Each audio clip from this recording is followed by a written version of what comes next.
So, my name is Ceci Reitter. I'm in the ninth grade at Columbus Academy, and today I have the pleasure of speaking with Elizabeth Blount McCormick, who is the owner and the president of UNIGLOBE Travel Designers.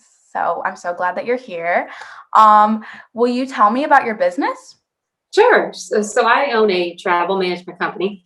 We specialize in corporate and leisure travel. So we have just universities, hospitals, private clients. We have some celebrity clients, K through 12 education, and we've been in business since 1981.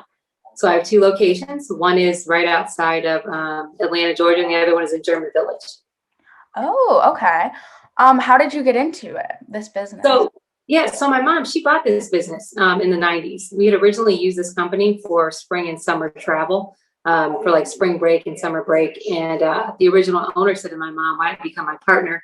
And she decided to do that and then bought him out. And my father, he was an ophthalmologist in town. My mom had worked very closely with him to help him grow his practice. So she's just a savvy businesswoman. And so she decided to buy this company. She bought her partner out. And then I was working in retail. So I lived in San Francisco, Miami, Florida, and then I lived in New Jersey, and I was commuting to New York every day. And I was a business traveler. I was traveling all over the world. And we had a conversation, my sister, mom, and I, so we're a family-owned business. And my mom said, I think I'm going to sell this company, and your father and I are going to travel the world. I'm just tired of doing this. And so my sister and I said, we're going to move back to Columbus, and we want to work with you in the company.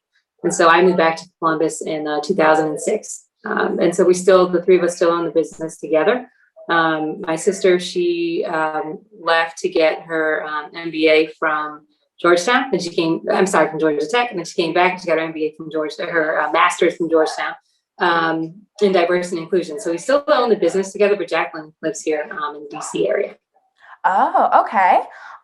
So what would you say is most challenging and satisfying about being in this business? Oh my gosh. Well, I mean, with COVID, when it erupted in March, it was just insane because there were so many unknowns, really no news of the vaccine. I think leadership was lacking and just accountability, right? And so a lot of our clients just honestly, we just had to rescue people and get them back to their cities or states of origin.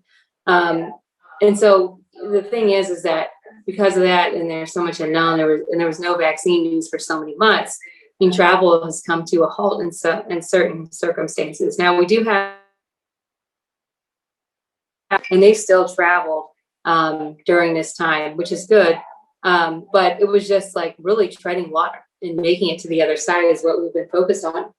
I've applied for different grants, like and loans from the government, just to stay afloat, because despite the fact that COVID has erupted, people like having a travel partner and an expert that is helping them. And especially with COVID happening, people realize it's nice to have an advocate for you.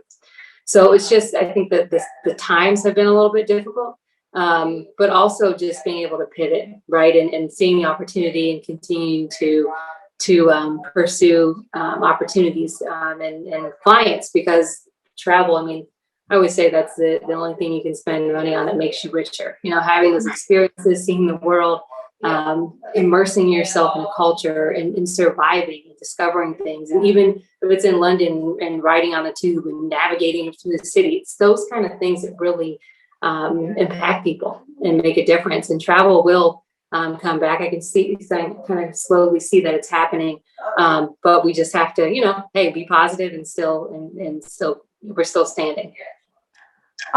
So my final question for you is, what advice would you have for young, specifically Black entrepreneurs? Okay. So, I mean, there are opportunities everywhere.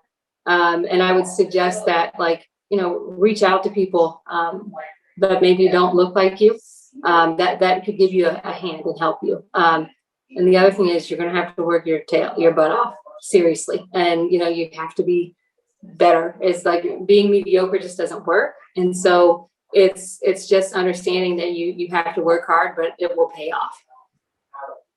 Well, I think that that's really great advice. Thank you so much for doing this. Oh yeah, no problem.